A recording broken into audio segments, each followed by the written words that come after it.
That sounds wonderful. Hey everyone, welcome to That Pedal Show. Dan here. Mick here. Hello, welcome to the show. Please subscribe. Yes, also massive thanks to anyone that's gone to thatpedalshowstore.com and grabbed some merchandise. Let's go. Yes, it keeps us in the game, so please buy stuff. Okay, interesting today. Tone King Imperial Mark II. One of the most popular boutique amps out there. Yeah.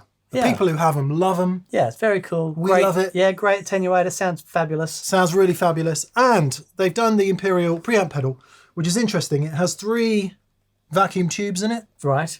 All operating at high voltage. Yes, which as we know is important for vacuum tubes. Mm-hmm.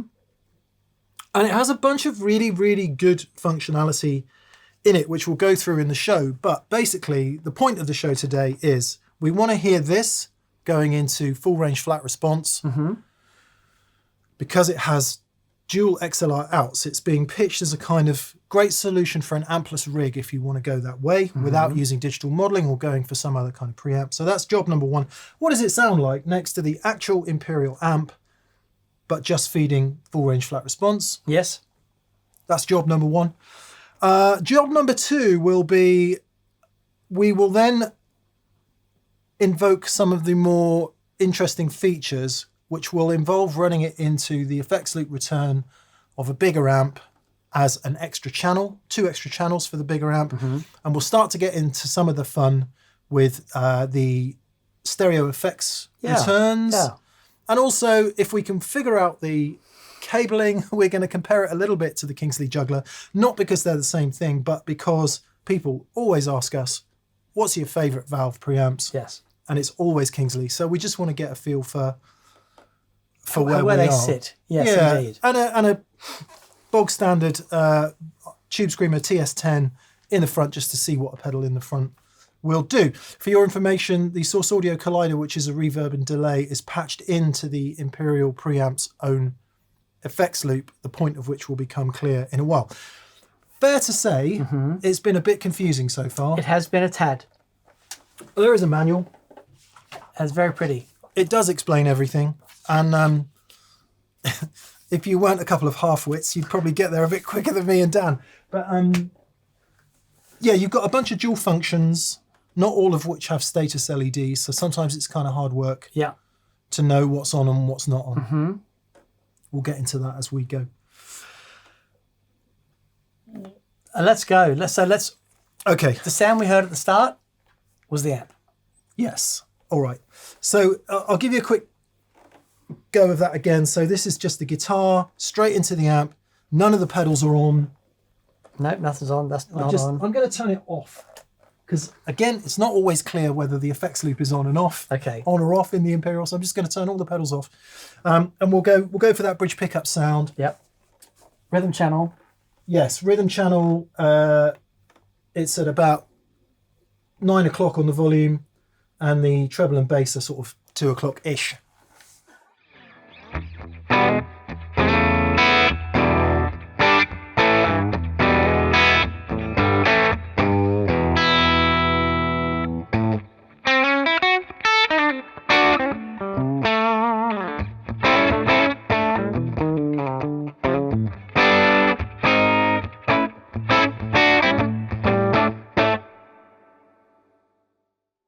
Loads of reverb. It's breaking up. They do break up early. I'm just going to check. Dan, would you play for a bit? I'm going to check that I haven't actually got the attenuator turned on. Okay.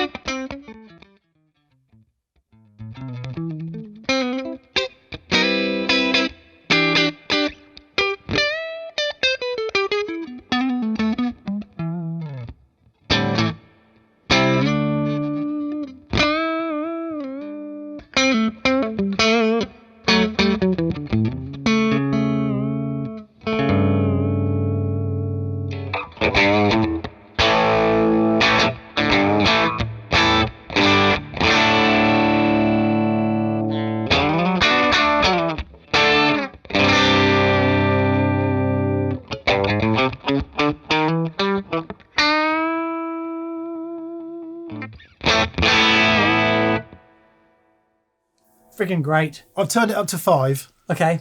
And the attenuator's not in action. I just wanted to check that because it does break up early when you hit it. Okay. One of the cool things about the Imperial is, at the moment, it's off, right? And we know it's off because it's set to this channel and the LED is blinking. Yes. When we turn it on, that LED will go full, and that means the Imperial is on. In its current mode, what it then does is shuts off the input to the front of the amp. And the reason for that will become relevant in a minute when we plug the Marshall in. What it's going to do, it's going to kill the output to the amp in the middle, because at the moment it's bypassed, right? We're not hearing it. And it will just send the direct outs to the two full range flat response speakers, which have just kicked the fan in which the fans have just come on. So you'll hear the amp and then you'll hear the FRFR, and we're recording those direct. So there's no microphones on those. They are being recorded direct. You are hearing the direct signal exactly as it is destined to be heard. Okay. It will sound pretty brutal to begin with until we turn the impulse responses on for the speaker simulation. Too much information. Dan.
Keep all that the same a sec? Yep.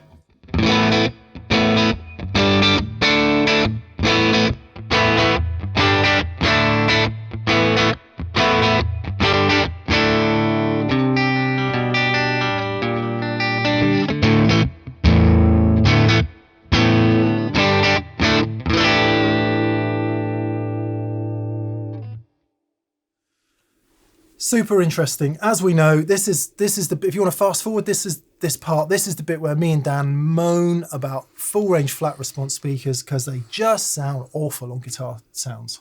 Why?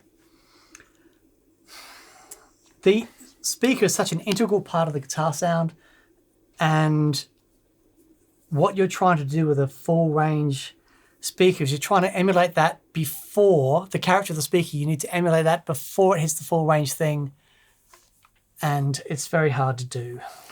And what you can see there is we've got the bass pot on 0 and the treble quite a way around because the nature of the amplifier itself is so much more mid-range focused. Now, the idea of having impulse responses built into the Imperial Preamp on these little switches here for the channels is that you can replicate a lot of that. And it might be that by the time it gets to front of house, the engineer's savvy enough to know how to EQ and cut a lot of that really super low. I mean, it's not saying it's a bad sound, but the whole point of a guitar amp is that's mid-focused. Yeah.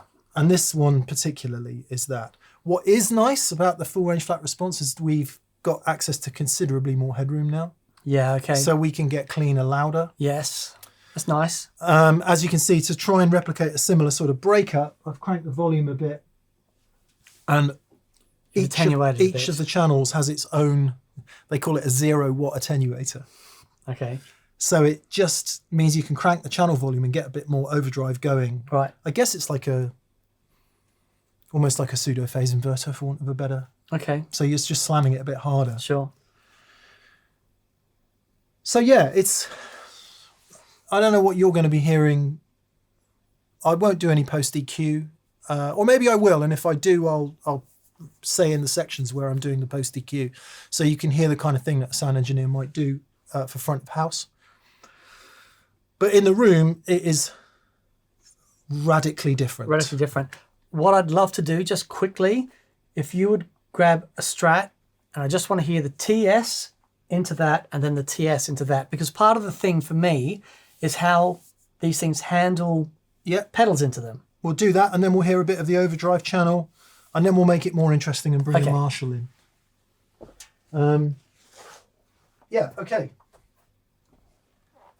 If only we had a half decent Strat, Dan.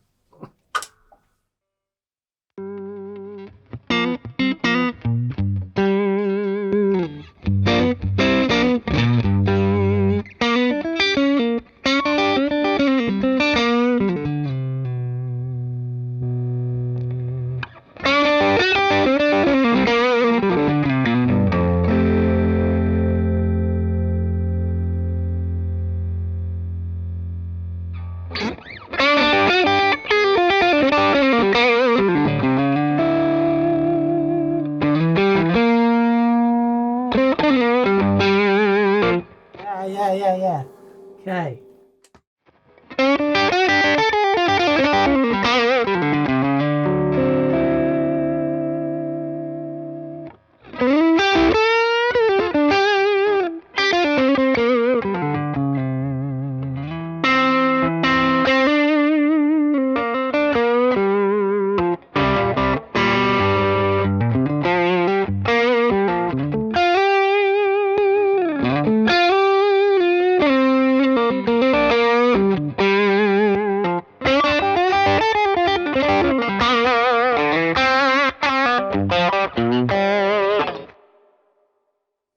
I don't mind that at all. Yeah, that's much better. I like the extra fidelity in the top end. There's parts of it I actually prefer, maybe because it's a bit louder. Right. Yeah. Yeah, that works. Okay. That was better. So that's where I think the valves come into their own when it's being hit with a signal, a distorted signal, and the valves have that natural compression stuff. That works great. Kind of sounds like a mic amp to me. Right. Back through monitors. Sure. Yeah, right. Yeah, okay. We shouldn't really be surprised by that, should we? Yeah, okay, that's pretty decent. Great. Before we move on then, let's have a quick listen to the other channel. We'll start on the amp. I don't know which is turned on at the moment. What's rhythm channel at the moment on here. On the amp? Yep. We in the amp? Go for it. Tell you what, why don't you play red for a bit? Because then you know where you are.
I just want to check one final thing. Please. Go for it.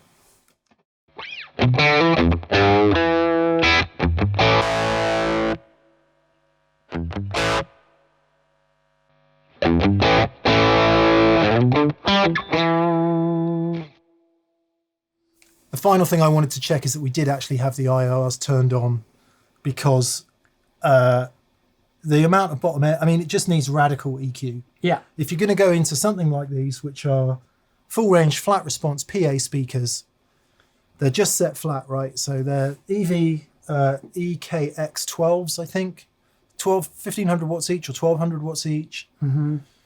And they're flat, they're set flat EQ. The amount of bottom end and boxy mid coming out of that does require fairly radical desk EQ, I would say. So that channel didn't work for me. Sure. Do you agree? Do you not agree? Completely. And that's not to say it can't, right? Because if you send anything to any PA anywhere, the engineer is going to EQ it, whether it's vocals, drums. Mm-hmm. So don't take that as a kind of massive slight. If you're going to hit a desk, the engineer will EQ. Yes, and also there's a online editor with this that you can go in and tweak a Rooney. Oh, can you? Yes. What, you can affect the EQ of the direct signal. I just want to double check that because you can save presets and all that shenanigan. Because it has M1D1 as well. It does have MIDI. Yeah. You can also put your own IRs in, to be fair. Okay. So if you've got your own speaker impulse response that you prefer, right, or that you want to make, then you can do that as well. So yeah, I guess check that in the editor. Yeah, it does. It's got some EQable. Yeah, actually, it's got quite a lot in there. Yeah, so it might be that you can go into the EQ and just tweak it for what you want. Yeah, there's a low cut and a high cut, I think. Yeah. So, again, yes, Valve preamp and all the loveliness that comes with, but all the flexibility of online, digital, and MIDI. And MIDI. So let's, before fans come on again, before we bring the Marshall in, we'll just have a quick listen to the onboard tremolo, reverb, and its own effects loop. Yeah, great. Yeah. So if you want to have a play down, I think we're in the amp currently.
So turned on the reverb and the tremolo in the Imperial. Sounds killer.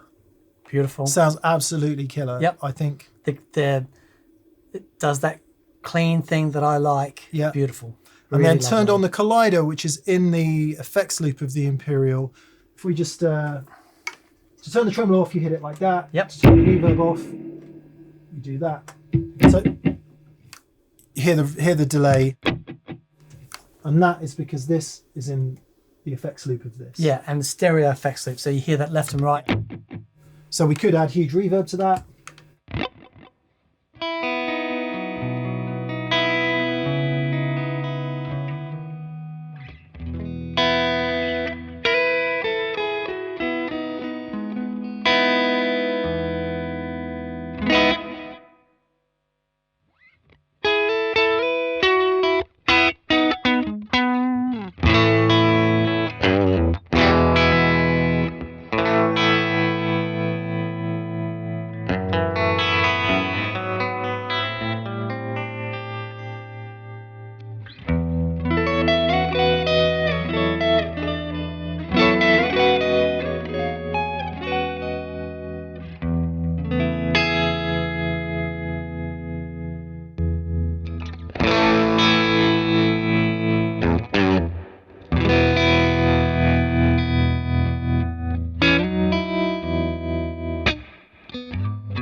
those kind of clean sounds, reverb and tremolo, I think it's working great into the full range flat response. Sounds really nice. Yeah, lovely. Sounds really, really nice. Okay.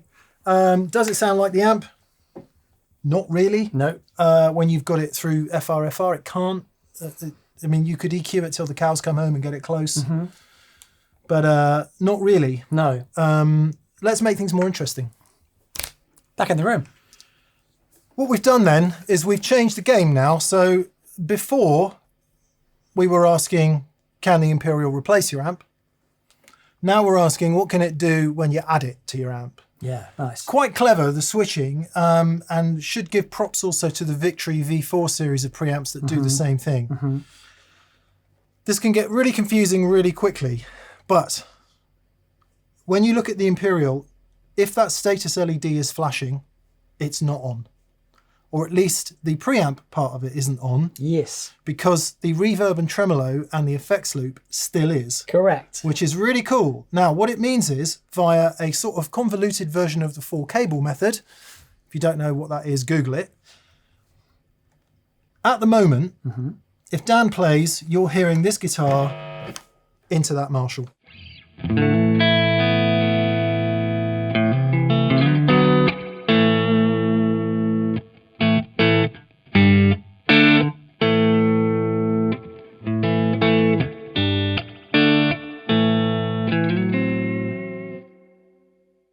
That's a gorgeous reverb. With the benefit of the Imperial's reverb and tremolo if you want it, and if you want it, effects loop.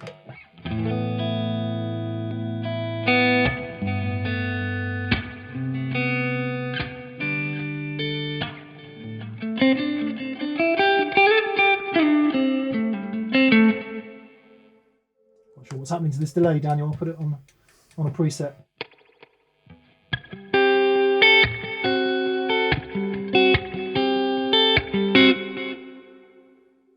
So we've got the Marshall's preamp going in using the collider delay and reverb and its own reverb. That's very cool. It's really cool. Yeah. So you're basically putting the Marshall, you're enabling post effects into this Marshall. It does have an effects loop, right?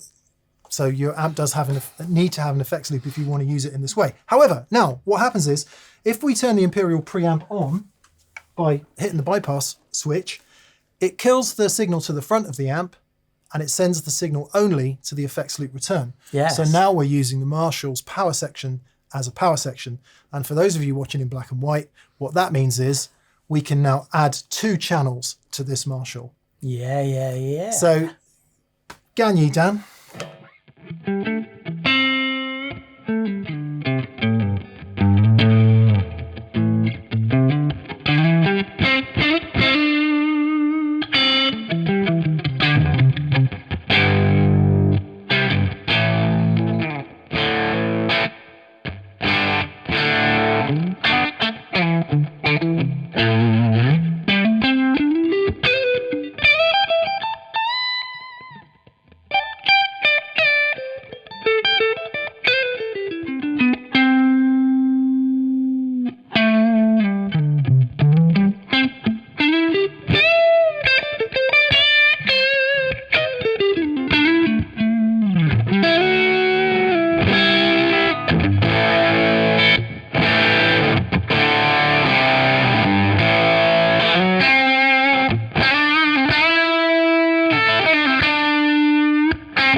I like that a lot. I like that a whole lot. That sounds great.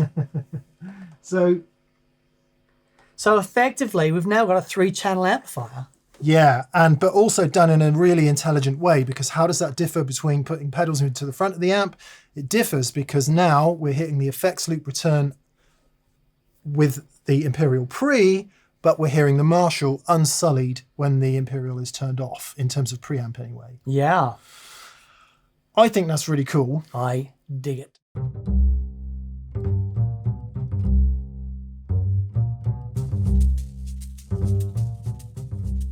You you might notice a slight continuity change. And the reason is, it's the day after.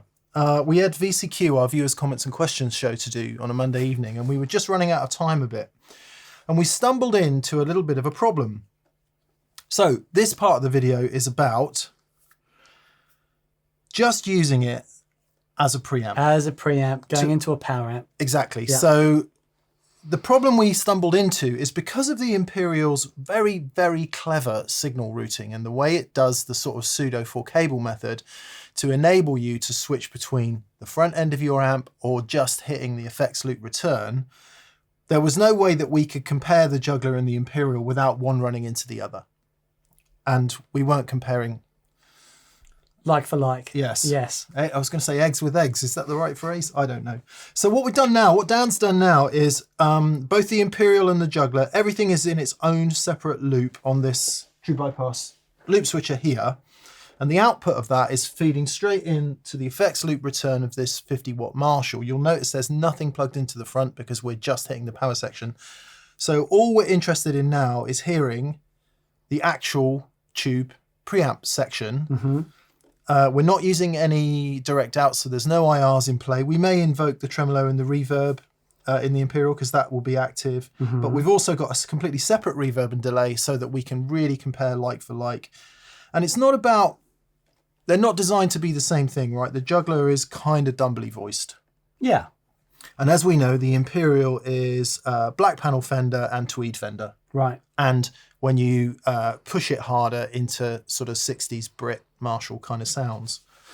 So we're not saying, do they sound the same? We're saying, well, I'm listening for things like harmonics. I'm listening for things like how much volume and headroom do they have. And clarity. The quality of the preamp in it is kind of, I'm really, really digging that. Yeah, so we've had a little listen. We've just set up, we've started to balance all our levels and stuff and make sure the sounds are kind of similar from the get-go, and then we'll get into going on from there. So, Dan, just get you to play for a bit. We've got a bit of reverb. Let's just turn the reverb on in Okay. Collider just for a second, just so there's a bit of standard reverb that's the same, and we'll just flick between the Tone King in a relatively clean setting and the Juggler as well. I'll just flick between them. Sure. Okay. Yeah. This is what it sounds like going straight to the power amp with no preamp in it.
No great surprises there for me. No. The Juggler has that dumble thing of the fast attack. And the mid-range. And yes. And there's no surprise, right? Because the Imperial clean channel, rhythm channel, is very much mid-60s black panel Fender, right? So that mid-scoopy thing, it's really lovely. But it does feel wonderful under the fingers. Yeah, because you've got a bit more give. It's really great. It's just dawned on me that the dB meter probably wasn't turned on for the whole first part of the video. Really sorry. You've got an idea of the volume now. Okay. We're normal. We always play at normal TPS volume switches. That's going to read anything between 90 and 103. So I'll just try that with these a sec.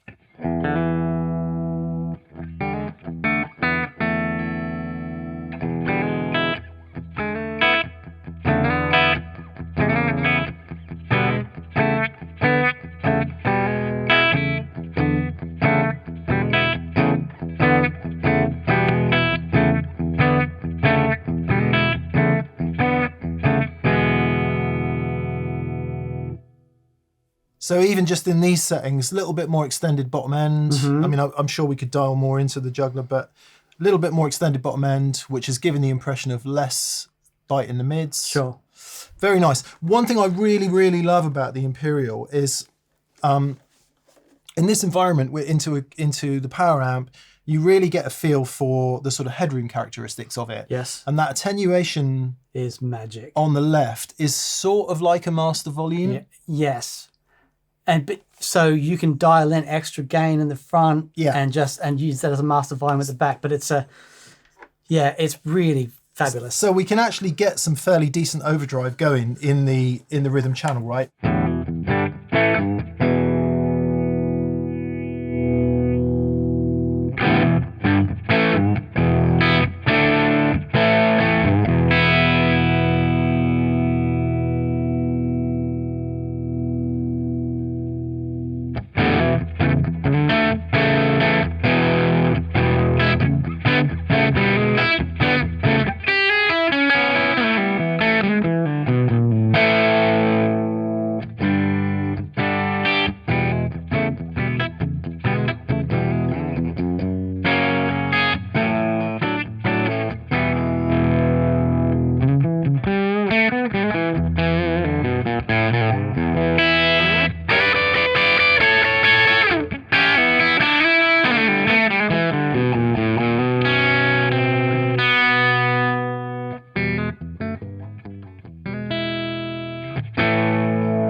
It's wonderful. So you've got, you'll notice as I turned the attenuation, increased the attenuation, i.e. made the master volume less and turned up the preamp volume to get more overdrive. I also loosened the bass down a bit because once you start pushing that bass, when you've got an overdrive, you sound like that. It gets a bit flubby. Yeah, and some people really love that, right? You know, it can really sound old ampy.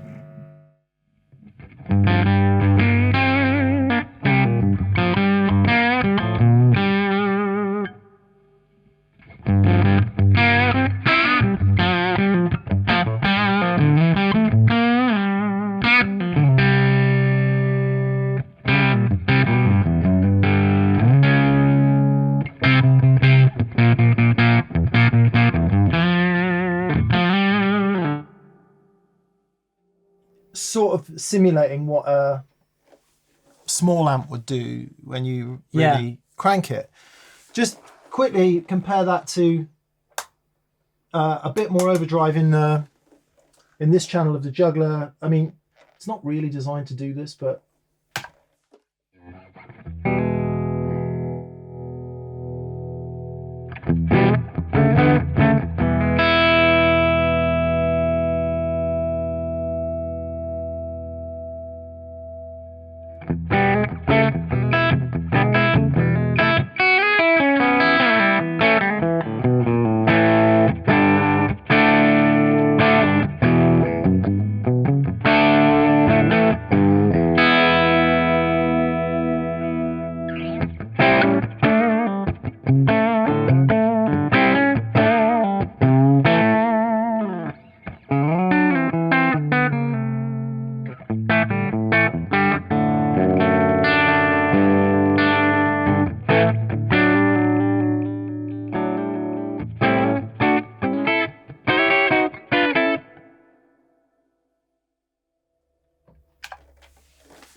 We haven't gone anywhere near an overdrive channel yet. No, that's all just the clean channels. It's very interesting. I So dig the it. Juggler doesn't cave in as much as the Imperial. It's set up like that. Yeah. They both sound wonderful, Yeah. but immediately just on the clean channel you can hear those differences. It's Yeah. really great. Yeah. And I guess it's not doing quite the same thing, but where we're balancing the attenuation level and the volume on the Imperial, doing it with the volume in the master on the Juggler and achieving a similar effect. It's really good. Let's try the other channel of the Tone King then. Okay. Let's get some overdrive going. Let's start like this. So wide open, with a bit less of that. Okay.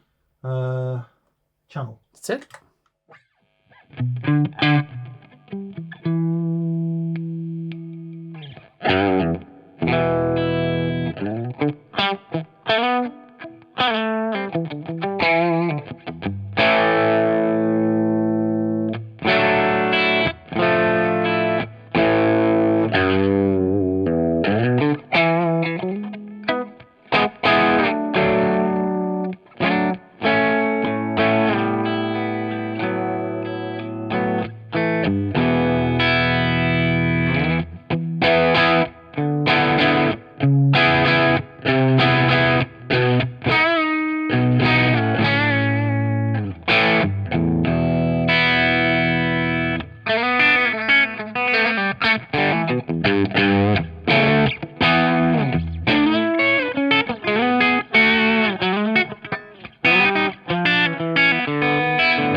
Chewy, lovely goodness. As I'm given to understand it, with the mid-bite less in the lead channel of the Imperial, that's more Tweedy Fender type world. And then, as they explain it anyway, as you pull the mid-bite up, you get into more Brit. Oh, cool. Let's just try that a sec.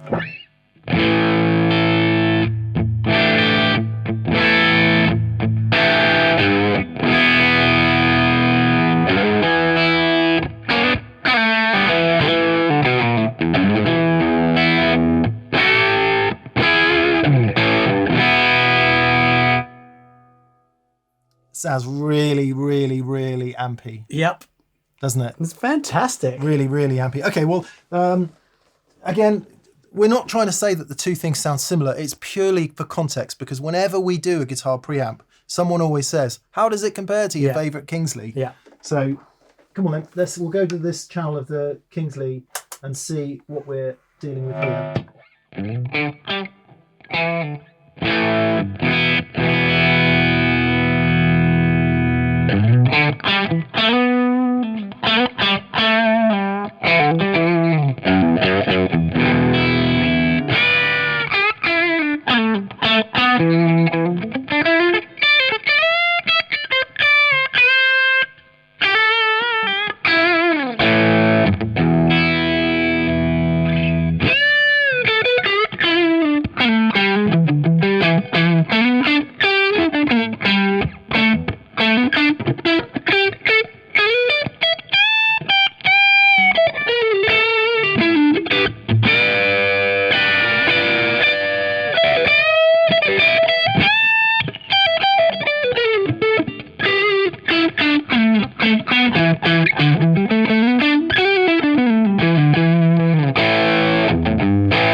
Fascinating. They both sound utterly mega. Yeah, they sound quite different. They're working so great into that Marshall power. Yeah. I think that we have to have both. But they do. They sound wonderful. There's no doubt that the Imperial fits its brief as the more vintagey sounding of the two. Yeah, yeah. Something in the overdrive is more giving. Yeah, a bit more saggy. That said, we will just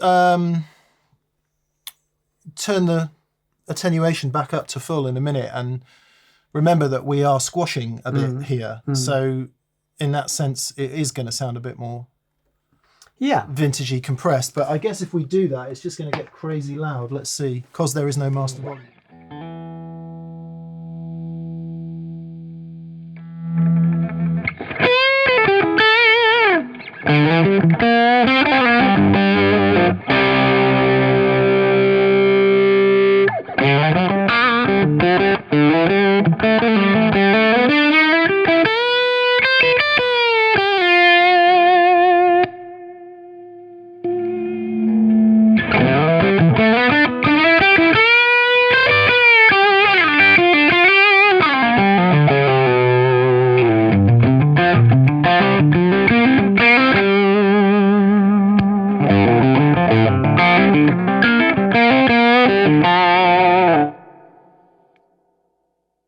Loud.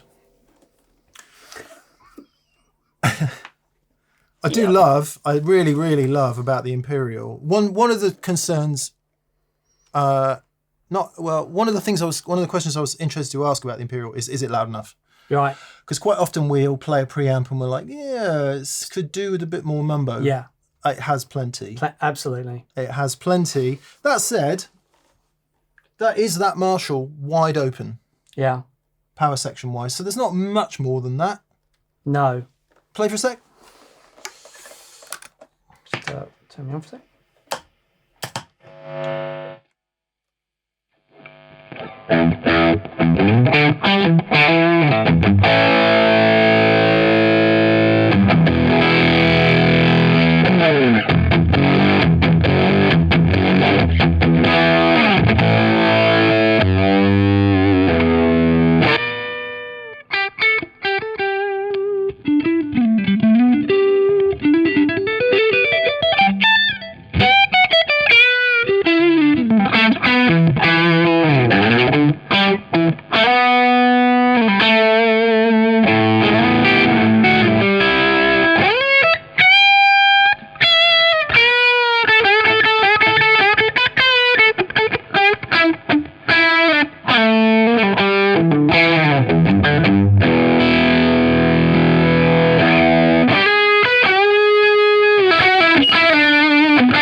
Quite loud. So the Imperial was fairly well maxed out, and the Juggler, as you can see, has got a bit more to go. One, nobody's really playing that loud. And if you are playing that loud, you'd have more power amp. Yeah, sure. Yeah, killer. So the only thing we didn't hear on the Juggler was the sort of third mode. That's it for the Imperial. If you want more drive, you need to hit it with another overdrive pedal. Yeah. TS10 is the clean channel, though. Sounds magic. That sounded absolutely world class, in my opinion. This is my issue with a lot of the modeling solutions is the way they take pedals in the front. That takes a pedal like an amplifier. Yeah, it does. Because it's an amp. And it isn't a preamp. Exactly. It's magic. Yeah, yeah. Under the fingers, it just felt just beautiful. Yeah, it has the headroom, it has the dynamics, it has the harmonic complexity to deal with it. Just to make the point that IRs and everything else are turned off, you're not hearing any of that. It's just the tube preamp, okay? So just finally, the extra mode in the Juggler, purely because you haven't heard it.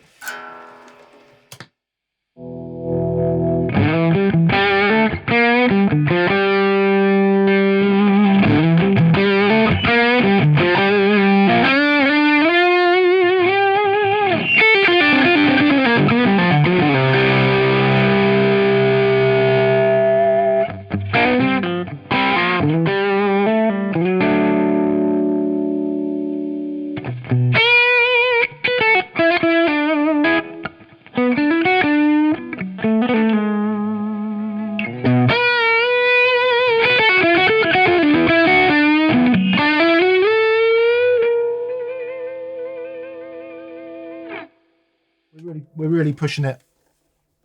Feedback, microphonics. But just to make the point, what I would say about the comparison of these two particular preamps, in my opinion, vintagey, Yes. more old school, Yep. more sag, Yep. more kind of old amp character. Imperial does it really well. Together, tight, focused, holds on to everything. Yep. Clarity, if that's what you're looking for. Yeah. And we're not comparing them to say better, worse, better, worse. We're saying people always ask us, how does it compare to a Kingsley? Yeah. So that's what we're saying. Yeah. The other thing I would say though, that and I'm super impressed with it. It sounds fantastic. Yeah. The Imperial. Trump card for me is this. So Tone King.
That sounded amazing. I'm chumping. Inbuilt reverb and trem. So you genuinely could have that on your board, overdrive pedal up front, maybe a delay after, Yeah. and do. It's a pretty killer. Yeah, it's really impressive. We haven't made this obvious yet, but the benefit of being able to hit the effects loop return of an amp is something that we now take completely for granted at that pedal show. We've been doing it with Hot Rod Deluxes for years, all kinds of amps. It means that if you're traveling or you're being supplied backline, and quite often if you're being supplied backline, it will be a Hot Rod Deluxe, it'll be a Marshall DSL. Yeah. I mean, if it's a deluxe reverb, you're not exactly screwed, but it does have to have an effects loop return. Yeah. And then you can bypass the whole front of the amp and just use its power section with your own preamp that is on your pedal board, so you have control. Really impressed. Yeah, me too. I've got to say, I was a bit, let's be honest, me and Dan, direct sounds, IRs, flat range full response, it's borderline impossible for us to love. Yeah. Because the sound of a good guitar cab loud is where it's at. Yeah. For us, we appreciate that's not for everyone. And the really good news is the Imperial can do that. Yes. And then if you want all the other stuff, if you do need to send a direct feed to front of house and let them worry about that with all their EQ and everything, you can do it. for me, what I dig about it is that the preamp is not a secondary thought. I think a lot of the stuff with the... It's the shining star. Exactly. A lot of the cabless solutions, they work so hard on IRs and all that sort of stuff, and the actual preamp amp sounds are kind of like, well, whatever. Yeah. This is all based around proper valve preamp, which sounds magic. Sounds and feels like a guitar amp. Absolutely. Yeah. And then it's like, well, we can also do this stuff as well, so that you can run into front of house, and they've made that really simple. Yeah, I'm well impressed. It's really, very, very cool. Really impressed. I mean, hand on heart, you know how much we love Kingsley stuff. For anything to even stand next to Kingsley tone for us is a really big deal. And for us to be going, actually, for some things, you would absolutely choose the Imperial. Yeah. It's a really, really big deal. Yeah. And that's no slight on anybody, but you know how much we love the Kingsley stuff. Yeah. Yeah, killer. Oh, awesome. Interesting. I hope we answered most of your questions about what the Imperial does, because it can be quite confusing from the get-go. Yeah. It does a lot. And then on top of that, you've got your computer web editor that does a whole lot more. We didn't even talk about that. Yeah. We didn't go into detail about the actual IRs. You can read what they are in the manual, and we did say in the video somewhere that you can load your own if you want to get into all of that. Yeah. And there are loads of people that have done that already. What we wanted to focus on was the pure sound of the preamp. And awesome. Yeah, really, absolutely really, awesome. really, really, there we go. Hope you enjoyed that. Please subscribe if you haven't subscribed. Again, massive thank you to anyone that's gone to thatpedalshowstore.com and grabbed some merch. It is the main way we fund the show. Thank you. And yes, you will look $1 million and all of your dreams will come true if you do that. Massive thanks to our patrons on Patreon, also to our preferred retailers. Details in the description below. And have a nice day. Have a nice day. Thanks, everyone. Bye. Bye.